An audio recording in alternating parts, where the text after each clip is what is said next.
नवंबर महीने का मासिक राशिफल लेकर हम आप सभी के सम्मुख यहाँ हाजिर हुए हैं।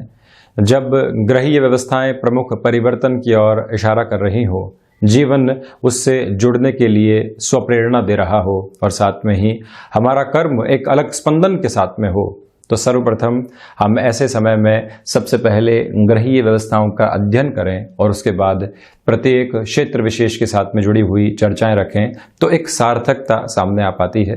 हम यहाँ मिथुन राशि के लिए नवंबर महीने का मासिक राशिफल लेकर हाजिर हुए हैं। ग्रह गोचरीय व्यवस्थाओं में चंद्रमा प्रतीकात्मक तौर पर राशि स्थान में ही विराजित करके दिखाए गए हैं और वहीं आप देखेंगे कि जो 4th हाउस की पोजीशन है, यहाँ शुक्र लगभग एक पखवाड़े तक नवंबर के जो लगभग 15-16 दिनों का अंतराल है, यहाँ नीचस्थ स्थितियों में रहेंगे और उसके बाद तुला राशि में प्रवेश कर जाएंगे। और वहीं आप देखें कि 16 दिनों के लिए नवंबर में सूर्य और बुध का बुधादित्य योग बना रहेगा। सूर्यदेव 16 नवंबर को ही यहाँ वृश्चिक राशि में मंगल की राशि में प्रवेश कर जाएंगे। एक प्रमुख आधार ये भी है कि बुध 28 नवंबर तक यहाँ तुला राशि स्थान में ही गमन करने वाले होंगे। केतु की स्थितियां वृश्चिक में है 6th भाव में, तो वहीं द्वादश भाव में शुक्र के राशि स्थान में राहु चलायमान है। देवगुरु बृहस्पति यहाँ अपनी स्थितियों को परिवर्तित करने वाले हैं। 20 नवंबर 2020 से ही अपनी मूल त्रिकोण राशि से निकलकर यहाँ 8th भाव में प्रवेश कर जाएंगे, जहाँ शनिदेव स्वराशि स्थान में ही चलायमान है। देव गुरु बृहस्पति के लिए ये स्थितियाँ नीचस्थ हो जाएगी। तो जब अष्टम में प्रवेश करेंगे, द्वादश, द्वितीय और चतुर्थ के ऊपर अलग अलग तरीके के परिणाम सामने निकल कर आने वाले होंगे। ये भी जानकारी हमारे लिए आवश्यक रहेगी। तो वहीं आप देखें कि 14 नवंबर से मंगल भी यहाँ मार्गी हो चुके होंगे और द्वादश भाव में राहु, जैसा कि मैंने आपको बताया, चलायमान रहेंगे। शुरुआत करते हैं हम ओवरऑल पोजीशंस के साथ में। देवगुरु बृहस्पति की 7वीं दृष्टि यहाँ बुध के राशि स्थान पर शुरुआती 20 दिनों के लिए रहने वाली है। तो जो आत्मविश्वास की झलक आपको मिलनी चाहिए, कामकाज के अंदर जो निर्णायक स्थितियों के साथ में हमको चलना होता है, उसके लिए जिस ऊर्जा की आवश्यकता रहती है, वो शुरुआती 20 दिनों में रहेगी। और उसमें आप देखें कि जब मंगल यहाँ मार्गी हो चुके होंगे, तो जो 14 नवंबर से 20 नवंबर तक का समय अंतराल है, वो आपको और अधिक ऊर्जा और स्वप्रेरणा अपने कामकाज में देने वाला रहेगा। इसको एक और आधार पर समझना होगा। यदि आप व्यापारिक जीवन के अंदर जुड़े हुए हैं, किसी व्यक्ति विशेष को व्यापार में जोड़ना चाहते हैं, निर्णायक आधार के ऊपर कामकाज में परिवर्तन करना चाहते हैं, कई बार लोग खुद को अपडेट करने के लिए एक कामकाज को पीछे छोड़ते हैं, नए कामकाज की तरफ और अच्छे से बढ़ना शुरू करते हैं। इन सारी ही प्रवृत्तियों में देव गुरु बृहस्पति का सपोर्ट आपके लिए बना रहेगा और आत्मविश्वास की झलक भी रहेगी। वहीं नौकरी पेशा जीवन में जब शनिदेव की ढैया का अंतराल चल रहा हो और हम परिवर्तन की तरफ जाना चाह रहे हों, तो प्रथम दृष्टि गोचर स्तर पर अपने मन मस्तिष्क में ये स्पष्ट करके रखना चाहिए कि यहाँ चेंजेस में जोखिम है, किंतु उस कंफर्ट जोन से बाहर निकलकर जिंदगी आपको बहुत कुछ दे सकती है। इसी आधार पर मैं ये कहना चाहूँगा कि यदि आप रिस्क लेना चाहते हैं, इस महीने चेंजेस की ओर जा सकते हैं, किंतु कंफर्ट जोन की एक्सपेक्टेशन बिल्कुल भी मत रखिएगा। ये नहीं सोचें कि वहाँ लोग स्वागत करने वाले होंगे, वहाँ लोग आपको एक प्रश्न चिन्ह के साथ में देखने वाले होंगे और कहीं न कहीं जिस पोजीशन के साथ में आप आए हैं, वो आसानी से हजम होने वाली पोजीशन नहीं होती, तो उसको भी कहीं न कहीं आपको समझने की आवश्यकताएं रहेंगी। ये जरूर ध्यान रखें। तो वहीं फ्लेक्सिबिलिटी एक ऐसा गुण है जिसको पूरे ही महीने साथ में रखना होगा। किसी भी व्यक्ति विशेष ने कोई भी कामकाज बताया और हम तत्परता के साथ में वहां पर हाजिर रहे, ऐसी पोजीशंस को अपने साथ में आपको रखना होगा। तो वहीं 2nd हाउस की अगर मैं चर्चा करता हूं, तो यहां आप देखें कि देवगुरु बृहस्पति 20 नवंबर के बाद से जब यहां मकर राशि स्थान में प्रवेश कर जाएंगे और अपने उच्च राशि स्थान को देखने वाले होंगे, अगले 13 महीनों के लिए इस बात को आप गौर में रखिएगा कि भले ही ढैया चल रही हो, देवगुरु बृहस्पति नीचस्थ हो, किंतु धन भाव जो कि इनका उच्च राशि स्थान है, द्वादश जहां से हम व्यय को देखते हैं, और मानसिक सुख जो कि चतुर्थ से देखा जाता है, जब आपके लिए धनागमन हुआ, आपने खर्चों के ऊपर नियंत्रण लगाया और उसी से आपके लिए मानसिक सुख भी यहां पर सामने आता चला गया, तो ये एक ओवरऑल सिमेट्रिकल अप्रोच है जो आपके सामने यहाँ पर बनती हुई नजर आती है आसानी के साथ में। तो इस बात को भी आपको समझना होगा कि धनागमन की संभावनाएं 20 नवंबर के बाद से और ज्यादा बढ़ने वाली होगी। तो वहीं स्थायित्व से संबंधित किसी भी कामकाज के साथ में आपका जुड़ाव और हस्तक्षेप रहा है तो वहां पर भी आपके लिए बेटर पोजीशंस लगातार क्रिएट रहने वाली है। इसी समय कुटुंबीजनों के साथ में बहुत ज़्यादा आपको सुधार की अपेक्षाओं के साथ में नहीं चलना चाहिए। एक्सपेक्टेशंस कहीं ना कहीं आपकी खुशियों को घटाने वाली रहेगी, किंतु जो वाणी संबंधित कामकाज के अंदर आप परिवर्तन करना चाह रहे हैं, मार्केटिंग के साथ में जुड़े हुए हैं, एंकर हैं, रेडियो जॉकी हैं या पब्लिक रिलेशंस के साथ में आपको डील करना होता है, ह्यूमन रिसोर्सेज को भी वाणी संवाद के साथ में आप समझ लीजिए, जहां आपकी प्रेजेंटेशन की रिक्वायरमेंट भी होती है, उन सभी जगह आपके लिए ये स्थितियां संवेदनाओं से युक्त है और वाणी के अंदर एक विश्वास को जागृत करने वाली है। इस आधार पर इस पोजीशन को अच्छा कहा जा सकता है। देवगुरु बृहस्पति का ये जो परिवर्तन सामने आएगा, दो आधार पर आपके साथ में चलेगा। कहीं ना कहीं कार्यों को थोड़ा बहुत रोकेगा, तो वहीं जो धनागमन की संभावनाएं हैं एग्जिस्टिंग वर्क फ्रेम के साथ में बढ़ती हुई चली जाएगी। खर्चों पर भी नियंत्रण स्थापित होगा। तो वहीं पराक्रम भाव की अगर मैं चर्चा करता हूं तो ये एक महत्वपूर्ण स्थिति है। पराक्रमेश नीचस्थ हैं और वो भी पंचम भाव में नीचस्थ हैं। आपको जहां अपने एक्सपीरियंस की, आपके नॉलेज के बेस की रिक्वायरमेंट है, 1 नवंबर से 16 नवंबर तक उसमें कमी रहेगी। आप किसी भी डिसाइसिव मीटिंग की तरफ जा रहे हैं अपनी ऑर्गेनाइजेशन की ओर से, या ऑर्गेनाइजेशन में ही एक डिसाइसिव मीटिंग है जहां आपको एक बहुत बड़ा प्रेजेंटेशन देना है। आप कॉन्फिडेंस के साथ में रहें हमेशा कि जब भी ऐसे प्रेजेंटेशन आते हैं, मौखिक स्तर के ऊपर जब भी बातचीत अपनी रखनी होती है, मैं वहां पर एक एक्सपर्टीज को हासिल किया हुआ व्यक्ति हूं। मुझे होमवर्क की या फिर कहीं पर भी अपने ऑब्जर्वेशन की या फिर से जो नॉलेज है उसको मांझने की आवश्यकता ही नहीं है। इस गलतफहमी को आप दूर रखिएगा। आपके लिए यहां पर जो पराक्रमेश की स्थितियां हैं वो नीचस्थ है। प्रथम प्रकाश ग्रह जब पंचम में, जो कि शिक्षा का भाव है, वहां नीचस्थ हो जाएं और बुध भी जब यहां पर सूर्यदेव के साथ में स्थितियों में विराजमान हो तो इतना सपोर्ट आपको नहीं मिल पाता। इसी वजह से 1 से 16 नवंबर तक थोड़ी सी कॉन्फिडेंस में आपकी कमी हो सकती है। उसके बाद में भी कहीं ना कहीं आपका कॉन्फिडेंस और जो पराक्रम है वो रुग्ण होने वाला रहेगा। यहां कॉन्फिडेंस में और पराक्रम में एक बहुत थिन लाइन का फर्क है। व्यक्ति कॉन्फिडेंस के साथ में अपने कामकाज को, आत्मविश्वास के साथ में अपने कामकाज को करता है, किंतु भीतरी ऊर्जा जो निकल कर आती है वो है आपका पराक्रम। जहां सारे ही लोग नकारात्मक हैं और आप एक बुलंद आवाज के साथ में कहते हैं कि नहीं, ये कार्य मैं संपादित करके दिखाऊंगा, इसमें मेरा अनुभव है, मेरी गट फील ये कह रही है कि मैं एक ताकत से खड़ा होकर इस कार्य को पूर्ण कर सकता हूं, वहां पर आपके लिए थोड़ी सी कमी है। किंतु आप स्वयं को जागृति के स्तर की तरफ लेकर चलते हैं। प्रत्येक दिन सुबह उठकर स्वयं के साथ में इस मूल मंत्र को रखने वाले होते हैं कि नहीं, विजय मेरे कर्म के साथ में मिलने वाली होगी। आज मन के भीतर संशय है, मैं लगातार आदित्य हृदय स्तोत्रम के साथ में, मैं सूर्य उपासना के साथ में इस कमी को दूर करने वाला रहूंगा। तो कहीं ना कहीं आपके लिए नवचेतना के स्तर लगातार प्राप्त होते चले जाएंगे और वहीं पर महत्वाकांक्षाओं के ऊपर नियंत्रण रखिएगा। प्रमोशन जैसी कोई भी पोजीशन है वहां थोड़ी सी कमी आपके लिए यहां बनी हुई है।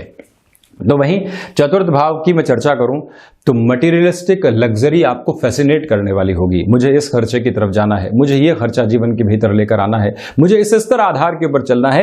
ये सारी ही नेगेटिविटी आपको यहां सताने वाली हो सकती है। लोगों से कंपैरिजंस कई बार आपके मन को संकुचित करने वाले हो जाते हैं। जब आप स्वयं की खुशियों को नहीं देखकर, स्वयं ने जो प्राप्त किया है वो नहीं देखकर, लोगों के ही जीवन के भौतिकता की चमक और दमक को देखने वाले होते हैं, तो वहीं पर शुक्र की ये स्थितियां आपको और ज्यादा नकारात्मक करती चली जाती है। उससे बचना है आपको। किंतु एक रिलीफ जरूर है कि जो चतुर्थ भाव के अधिपति हैं वो पंचम में रहेंगे 28 नवंबर तक, और दूसरे पखवाड़े में बुध और शुक्र का लक्ष्मी नारायण योग भी बन जाएगा। जब शुक्र तुला में प्रवेश कर जाएंगे तो इस बात को याद रखिएगा कि उस समय आपके मानसिक सुख में तो कमी रहेगी, किंतु साथ ही साथ में एक महत्वपूर्ण बात यह है कि जो सर्विस इंडस्ट्री संबंधी कामकाज होते हैं वहां पर वृद्धि है। वैसे देवगुरु बृहस्पति आपके मानसिक सुख की स्थितियों के अंदर 20 नवंबर के बाद से थोड़ा बहुत स्तरीय सुधार जरूर देने वाले होंगे। ये नहीं कह सकता हूं कि पूर्णगामी स्तर के ऊपर सुधार यहां पर रहेगा। तो वहीं कॉमर्शियल व्हीकल संबंधी किसी भी कामकाज के साथ में, इंश्योरेंस इंडस्ट्री संबंधी किसी भी कार्य विशेषक क्षेत्र के साथ में आपका हस्तक्षेप रहा है, तो वहां आपके लिए बेटर पोजीशंस है। एक निवेदन मैं आपसे और करना चाहूंगा कि अगर आप खान पान संबंधी किसी भी कामकाज के साथ में जुड़े हुए हैं, यहां थोड़ी सी स्थिरता के साथ में आपको चलने का प्रयास करना होगा। तो वहीं अगर मैं अब पंचम भाव की बात करता हूं, तो यहां आप देखिएगा कि शुरुआती स्तर के ऊपर जो 16 दिन है, 1 से 16 नवंबर तक, आपकी एजुकेशन की लाइफ के अंदर थोड़े बहुत डिस्टर्बेंसेस आपको यहां पर सामने मिल सकते हैं, जिससे बचने का प्रयास आपको पूर्णकालिक स्तर के ऊपर करना चाहिए। वहीं दूसरे स्तर पर यह भी देखिएगा कि फाइनेंस को रिलेट करता हुआ कोई भी स्पेसिफिक फील्ड है जहां आपकी एजुकेशन चल रही है, वहां वृद्धि के स्तर निरंतर बने रहेंगे। 16 से 30 नवंबर के मध्य अंतराल में अगर आप शेयर मार्केट संबंधी निवेश को लंबे समय के लिए अपने जीवन में जगह देना चाहते हैं, वहां पर भी आप निरंतर गतिमान हो सकते हैं। चिंतित और विचलित होने की आवश्यकता नहीं है। जिन भी महिलाओं ने एक तरह से परिवार वृद्धि की ओर के स्तर को अपना रखा है, आपके लिए इस समय में यात्राओं को बहुत सोच समझकर ही आगे बढ़ाने का प्रयास करना ही हितकर रहेगा। और वहीं ये भी देखिएगा कि अगर आप प्रकाश संबंधी किसी भी स्तरीय विद्या के साथ में संलग्न हैं, तो वहां पर थोड़े बहुत डिस्टर्बेंसेस रहेंगी शुरुआत में, और उसके बाद में सुधार की प्रक्रियाएं संकेतक के रूप में सामने रहेंगी। हालांकि जो दूसरा पखवाड़ा है, जो वहां पर आपके लिए पूर्णतया जो एक तरह से अपने भीतर की कैलकुलेशंस होती है और गट फील होती है, वो जुड़कर कुछ न कुछ नए आयाम भी देने वाली रहेगी। सर्वांगीण लाभ में वहां से वृद्धि होगी। 6th हाउस के पोजीशंस के साथ में चर्चा करता हूं, तो आपको 16 से 30 नवंबर के मध्य अस्थि जनित विकारों का और नर्व्स को रिलेट करती हुई जो प्रॉब्लम्स होती है, उससे सावधान रहने का प्रयास करना होगा। एक निवेदन मेरा यह है।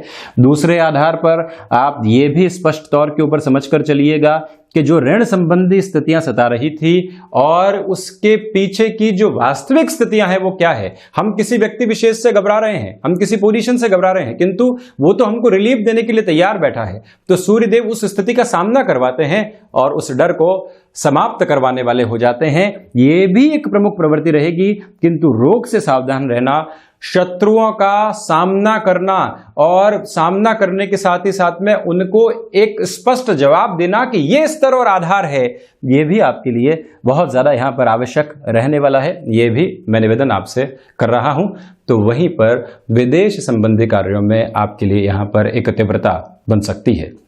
वहीं सप्तम भाव की अगर मैं चर्चा करता हूं, तो सप्तमेश होकर देव गुरु बृहस्पति यहां सप्तम भाव के साथ में ही चलायमान रहेंगे शुरुआती 20 दिनों के लिए। आप व्यापारिक स्तर के ऊपर कोई भी महत्वपूर्ण निर्णय लेना चाहते हैं, उस और गतिमान हो सकते हैं, और साथ ही साथ में इस बात को भी अपनी स्मृतियों के अंदर पूर्ण रूप से रख कर चलिएगा कि यहां लाभ की प्रवृत्तियों में लगातार आपके लिए इन 20 दिनों में वृद्धि रहेगी।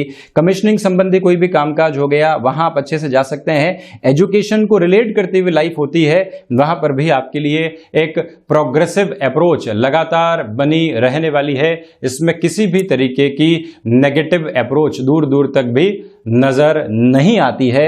इस बात को भी याद रखना होगा। गृहस्थ जीवन का सपोर्टिव बेस आपके लिए यहां पर बना रहेगा, इसमें कोई भी किसी भी तरीके की दुराय हमको नजर नहीं आती। हालांकि व्यापारिक साझेदारियों के अंदर ये समय अंतराल आपको बहुत ज्यादा सोच समझकर निर्णय लेने की ओर गतिमान करने वाला रहेगा, ये भी एक याद रखने लायक बात है। तो वहीं पर आप अगर किसी ऐसे कामकाज के साथ में जुड़े हुए हैं जो सीजनल बिजनेस की पोजीशंस को दिखाता है, वहां पर अपनी प्रोग्रेसिव अप्रोच को आप देख पाएंगे। वहीं अष्टम में शनिदेव हैं और साथ ही साथ में देवगुरु बृहस्पति 20 नवंबर के बाद प्रवेश कर जाएंगे। जो रिसर्च संबंधी कामकाज के अंदर लंबे समय से मानसिक अटकाव और भटकाव बने हुए थे, जहां स्पष्टता के संकेत नहीं आ पा रहे थे, विदेश संबंधी कार्यों में रुचि पूरी थी, हम अपनी प्रॉपर पोजीशंस को आगे बढ़ा चुके थे, किंतु परिणाम यहां पर प्राप्त नहीं हो पा रहे थे। देवगुरु बृहस्पति की प्रवृत्तियां यहां पर आते ही स्पष्ट दृष्टिगोचर स्तर के ऊपर परिणाम आपके सम्मुख यहां पर रहने वाले रहेंगे ही। इस बात को भी आप बहुत अच्छे से याद रखिएगा। और वहीं पर जो शनिदेव देवगुरु बृहस्पति की ये स्थितियां है, आपके लिए कहीं ना कहीं अज्ञात भय के निस्तारण की ओर भी आपको लेकर जाएगी। जो अननोन फियर्स बने हुए थे वो समाप्ति की ओर अग्रसर होंगे।